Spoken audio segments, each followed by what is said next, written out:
Oh, bonjour à toutes et à tous et bienvenue pour une nouvelle critique, amateurs de manga et surtout d'hommes musculeux. Nous voilà pour la critique du film Dragon Ball Super 2 Broly, parce que c'est Super Broly qui débarque. Oh, Broly! Oh, si j'avais été gay, mais putain, qu'est-ce que j'aurais fantasmé, je me serais branlé sur toi, parce que putain, mais j'adore ce personnage, il est charismatique, il est badass, il est musculeux, mais malheureusement, il est totalement pas exploité, puisqu'on ne l'a vu que dans un film, ou je me rappelle pas si on l'a vu dans un autre épisode, mais en fait, voilà, c'est un personnage qui est totalement sous-exploité, alors que ça aurait été cool de le voir un peu plus. Il a fallu attendre Dragon Ball Super pour l'avoir en version féminine. Dégage connasse et retourne faire la cuisine, bitch. Non mais vraiment, je suis désolé, voir la version féminine de Broly, mais non, on veut Broly, on veut le mec ultra musculeux avec sa coupe, ses yeux remplis de haine et de colère, de l'entendre gueuler, de le voir faire trembler juste en criant, et surtout toutes ses cicatrices. Il est excitant cet homme. Enfin bon, c'est mon personnage préféré. Et c'est pour ça que dès que j'ai vu qu'il allait sortir un nouveau film sur Broly, j'avais kiki tout dur. Je ne vais pas être objectif envers ce film. Sachez juste que la bande-annonce spoil énormément sur tout le combat final. Ça n'a aucun sens. Alors pourquoi faire la critique aujourd'hui? Puisque en fait il faut savoir qu'au Japon il est sorti il y a fort longtemps. Donc sur internet il est très facile de le trouver en version originale. Sous-titré bien sûr, donc si par hasard vous le cherchez encore, n'hésitez pas, je vous partagerai en commentaire un petit lien. Ce n'est pas du téléchargement illégal, c'est juste un site hébergeur, mais eux ils le font illégalement bien sûr, je pense pas qu'ils ont acheté les droits. Il faut savoir que le film va sortir chez nous en France le 13 mars, pour ceux qui sont intéressés par la VF, pour les plus nostalgiques, les plus vieux d'entre nous qui l'ont connu certainement en français. Pour ma part la VF je ne l'aime pas, juste en fait... il faut avoir juste écouté la voix de Freezer en version originale pour comprendre que la VF n'est pas de qualité. Non mais elle est à des années-lumière, je suis désolé, même avec les meilleurs doubleurs, non, la version originale, il n'y a pas à chier. Mais voilà, que vaut vraiment ce film Super Broly? Est-ce qu'il mérite toutes ces notes? Parce que vraiment les notes sont assez dithyrambiques. Et bien c'est ce qu'on va découvrir ensemble avec une critique avec spoiler. Voilà, au bout d'un moment on peut spoiler un petit peu, parce que l'histoire en fait ne change pas que du premier film. On va voir exactement la même chose à des différences près bien sûr, mais en fait on va voir les origines de Broly qui sont toujours aussi intéressantes et aussi poignantes, parce que vraiment le personnage a vécu des choses qui fait que tu le plains plus qu'autre chose, et du coup là dans tout le film il va pas arrêter de gueuler pendant le combat, il fait que gueuler, et en fait dans son cri tu sens toute la haine, tout l'amour, toute la rancœur, enfin tu sens plein d'émotions, et ce qui fait que le personnage est encore plus poignant, charismatique et touchant, et oui, j'aime encore plus Broly, putain. Ah non, mais il est enfin surtout qu'il a un nouveau look ici, parce qu'il est pas directement en mode super classe badass. Enfin, même dans le premier film, hein, il est normalement normal et tout, mais là, tu trouves qu'il est un peu plus charismatique que dans le premier film, même si son premier look était quand même classe. Film réalisé d'ailleurs par monsieur Tatsuya Nagamine, mais bien sûr avec plusieurs autres personnages qui ont participé à la réalisation de ce film, qui nous offrent une meilleure qualité que Dragon Ball Super. Hein, l'animation, tout ça est de meilleure qualité, le combat est vraiment titanesque. Le plus gros défaut majeur que je souligne d'abord ici, ça sera la BO.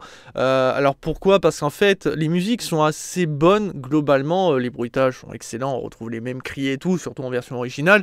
Mais c'est au-delà de ça, c'est surtout qu'en fait, il y a 2-3 musiques qui passent vraiment pas, je trouve, pendant le combat. Une surtout, enfin deux, en fait, à un moment, tu as un chanteur qui va...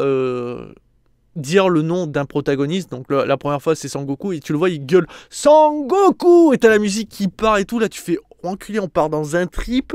Il y a aussi une animation un petit peu dégueulasse à un moment qui fait un peu spécial, qui fait un peu presque une cinématique de jeu vidéo, mais sinon globalement ça va, mais c'est vrai que la bande son est pour moi un point négatif. Pour l'histoire, en gros, on est après les événements du dernier tournoi, le tournoi du pouvoir, où l'univers 9 était en jeu, littéralement, et les autres univers. Bien sûr, Sangoku et toute sa clique ont gagné, hein, et pas des moindres. Après surtout un affrontement titanesque contre Jiren. Et bien il faut savoir que ils avaient ressuscité Freezer pour le tournoi du pouvoir, et Freezer a des projets, celui de récupérer les Dragon Ball pour réaliser un vœu, et il lui en manque plus qu'une. Donc on imagine tout de suite un vœu totalement diabolique et tout, mais en fait il faut pas croire, mais c'est un vœu totalement étonnant. Mais en fait quand tu connais un peu le personnage, tu te dis ouais, Free, il a un peu changé et son vœu est pas si déconnant, et ça fait sourire, enfin ça fait un peu rire, ça fait plaisir. Alors qu'il aurait pu choisir l'immortalité et tout, enfin un truc un peu classique, alors que là ça change. Sauf que du coup, pendant qu'il cherche les Dragon Ball, enfin ses sbires, on va voir les événements passés sur la planète Vegeta, donc qui va nous permettre de revivre avec nostalgie et de revoir certains protagonistes, donc déjà revoir Freezer jeune, voir son père, voir le père de Vegeta, le père de Sangoku, Paragus, Broly, tout ça, et ça fait super plaisir, et de revoir la planète Vegeta qui est super classe quand même. Et donc en fait il faut savoir que Broly a été banni par le père de Vegeta pour certaines raisons, et du coup Paragus va tenter d'aller chercher son fils qui a été envoyé sur une planète, parce qu'en fait certains Saiyans suivant leur niveau sont envoyés sur des planètes pour les coloniser, pour devenir les dieux de la planète en gros. Sauf que Broly a été envoyé sur une planète inhospitalière où il n'y a personne et tout, où il n'y a que des créatures, où même les tempêtes, enfin même le climat est un climat dégueulasse. Et Paragus va tenter de le sauver, sauf qu'il va découvrir que Broly est peut-être devenu très puissant, et donc au lieu de le sauver d'une certaine manière, il va plutôt tenter de le contrôler comme dans l'histoire originale, pour l'employer un jour pour se venger littéralement. Sauf que les années et les années vont passer, et Freezer a détruit la planète Vegeta et exterminé presque tous les Saiyans à part un petit nombre, et son armée va localiser Broly et Paragus et les sauver sans le vouloir, alors que bien sûr ça fait des années, donc Freezer s'en fout un petit peu maintenant, et il sent la puissance de Broly et se dit qu'il est peut-être temps d'employer Broly à sa juste valeur, et qu'il pourrait permettre de réaliser sa vengeance sans que Freezer ait besoin de lever son merveilleux doigt, hein, qui lui permet d'invoquer des bouboules ou des petits lasers assez mortels, ne nous le cachons pas.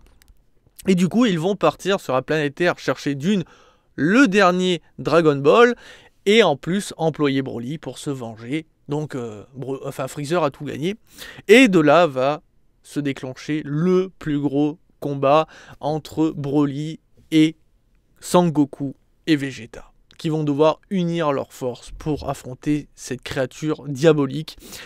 Et c'est là où j'étais hyper excité, et en même temps il y a une frustration qui en découle au final de ce combat ultime, parce que comme vous le savez, Sangoku contre Jiren a déployé une puissance divine. Donc tu te dis qu'à ce moment-là, il va l'employer contre Broly. S'il en est obligé, ça veut dire que Broly est ultra puissant. Et en fait, Sangoku ne va pas employer ce mode ultime, si on peut dire, alors que s'il l'avait fait, Broly, en un claquement de doigts, il le balaye. Alors, on sait que Sangoku aime bien s'amuser pendant les combats et prend son temps. Ça veut dire qu'au début, il est en mode normal, puis après en mode Super Saiyan, puis ainsi de suite, jusqu'à qu'il est presque au bord de la mort. Et là, il va déployer à nouveau toute sa puissance, atteindre un level max et retourner tout sur son passage. Et malheureusement, ce qui fait que le combat, quand tu vois Super Broly, tu te dis, c'est triste pour lui, alors qu'il est si charismatique et si badass, qui m'a énormément frustré. Parce qu'en fait, au début du combat, comme la première fois, Broly, enfin comme dans le premier film, Broly ne s'est pas réellement battu contre de vrais Saiyans, contre de vrais mecs ultra puissants. Il a affronté que son père Paragus, et bon, Paragus au niveau des Saiyans, il est un peu ridicule, on se le cache pas. Et donc quand il va affronter pour la première fois ces Saiyans, il n'a pas l'ascendant. Donc petit à petit, il va gagner en puissance, son cri va prendre toute son ampleur, tu vas voir, il va envoyer quelques boules, la planète va littéralement exploser, enfin, il pourrait exploser toute la planète entière, mais tu vois qu'il explose la surface, enfin, tu sens qu'il a une puissance colossale, et petit à petit, il gagne en puissance et tout, au point de pousser Sangoku et Vegeta dans leur dernier retranchement, presque au bord de la mort, sauf que tu te dis que s'il avait déployé le pouvoir divin, comme quand il avait fait contre Jiren, bah, le combat aurait été terminé en quelques secondes. Et en fait, il pousse le vice pour obliger Sangoku et Vegeta à s'unir pour former le Gogeta ultime en version Saiyan Blue ultra badass qui va quand même envoyer du steak au point que là, à ce moment-là, même Super Broly, qui est super puissant, devienne un jouet. Là, l'ascendant où il était là à ce moment-là contre les Saiyans et même contre Freezer, fait que quand il va affronter à nouveau Vegeta et Sangoku unis, là. Mais par contre, Broly, il a disparu. Il ne fait plus le poids. Et c'est dommage parce que tu parles quand même de Broly, un personnage ultra charismatique qu'on n'a pas eu la chance d'exploiter énormément. T'as pas envie que contre Sangoku et Vegeta unis, ils se fassent à ce point-là dominer. T'as envie qu'il arrive quand même à les dominer au point de les obliger à atteindre encore un palier. Donc à la limite, pourquoi pas le Gogeta avec le pouvoir divin de Sangoku. Ça aurait été tellement classe. Montrer un truc aussi badass. Après c'est classe, hein. Gogeta version Saiyan Blue, c'est juste pété. Mais tu te dis merde, Super Broly quoi. Ou alors peut-être pousser Super Broly à évoluer encore à un stade encore supérieur, au point qu'il déchire même son slip et qu'il envoie le steak, quoi, qui avec un doigt il explose la planète. T'as envie que même Beerus-sama est obligé d'intervenir. Enfin, vous voyez ce que je veux dire? Ça aurait été tellement badass. Et ce qui fait que le combat final, où voilà, Super Broly versus Gogeta, est frustrant. Parce que tu vois qu'il n'a plus la capacité de les gérer. Après, vous allez me dire, ouais, mais là, c'est normal, Gogeta, version Super Saiyan Blue, voilà. Mais quand même, en fait, rien n'obligeait cette union des deux, puisque Sangoku pouvait employer le pouvoir divin. Alors après, je me rappelle plus s'il y a une explication s'il peut plus l'employer ou je crois pas. Donc il pouvait employer le super pouvoir divin qu'il avait employé contre Jiren, et à ce moment-là, il retournait Broly direct. Je vous rappelle que là, Jiren est plus puissant que Broly. Donc c'est pour ça qu'il y a une énorme part de frustration. Maintenant, est-ce qu'on va bouder notre plaisir pour si peu? Sincèrement, absolument pas. D'ailleurs, ma note va s'en ressentir. 4 étoiles sur 5. Je ne suis pas objectif. Le film il a quelques défauts et tout, mais franchement, de revoir les parents de tous ces protagonistes, c'est super plaisant. De revoir la planète Vegeta, de revoir Broly. Mais Broly, pour moi, ça n'a pas de prix. Il est tellement charismatique et tellement cool quand tu l'entends crier, mais t'as de la peine pour lui. Enfin, franchement, ce personnage est super cool. Et ce qui lui arrive à la fin est quand même classe. Et tu espères peut-être de le revoir dans d'autres épisodes, dans les futurs épisodes de Dragon Ball Super, parce que apparemment c'est en cours, même si j'espère que la qualité sera meilleure quand même au niveau de l'animation et tout, et qu'au niveau des chorégraphies de combat, ils soient un peu plus développés, parce qu'il y avait vraiment du copier-coller dans tous les combats de Dragon Ball Super, mais là, au niveau de la chorégraphie, c'est vraiment impressionnant, et justement, ça manque pas d'impact, au point même que quand les deux vont s'affronter dans leur mode ultime, l'espace-temps va littéralement exploser, comme un petit peu comme Sangoku avait affronté Beerus-sama. Ça avait un impact fort sur l'espace-temps et tout. Donc là aussi, ça s'y est, mais tu sens que en fait, Sangoku et Vegeta s'amusent et qu'en gros, juste d'un doigt, ils retournent Super Broly. Et ce qui est dommage en fait, soit vous le faites de base, avec simplement Sangoku en mode super divin, ou alors tu fais que Super Broly est capable de leur tenir tête, mais qu'au bout d'un moment, ils vont atteindre encore un palier en plus, qui fait que Super Broly, là, se fait retourner. Or là, non, en fait, ils vont juste se transformer en Gogeta Super Saiyan Blue. Au revoir Super Broly. Ah, voilà. C'est frustrant. Donc, si vous êtes amateur de Dragon Ball, que ce soit Dragon Ball Z, que ce soit Dragon Ball Super, ce film est quand même fait pour vous, il faut foncer les yeux fermés. Mais même si vous n'êtes pas fan spécialement, il mérite le coup d'œil parce qu'il est de qualité, que ce soit visuellement, l'animation. L'histoire de Broly mérite vraiment le coup d'œil si vous ne la connaissez pas, parce qu'elle est assez touchante et poignante. Même si J'aurais aimé voir un peu plus de violence, voire limite voir le Paragus vraiment violent envers son fils, pour montrer tout l'amour qu'il a envers son père, mais toute la haine et toute la colère aussi, ça aurait été largement plus classe. Maintenant, il faut pas bouder son plaisir, il est vraiment de qualité. Mais voilà, je pense on aurait pu aller beaucoup plus loin dans ce film contre le combat entre Super Broly et Gogeta qui aurait été largement plus badass.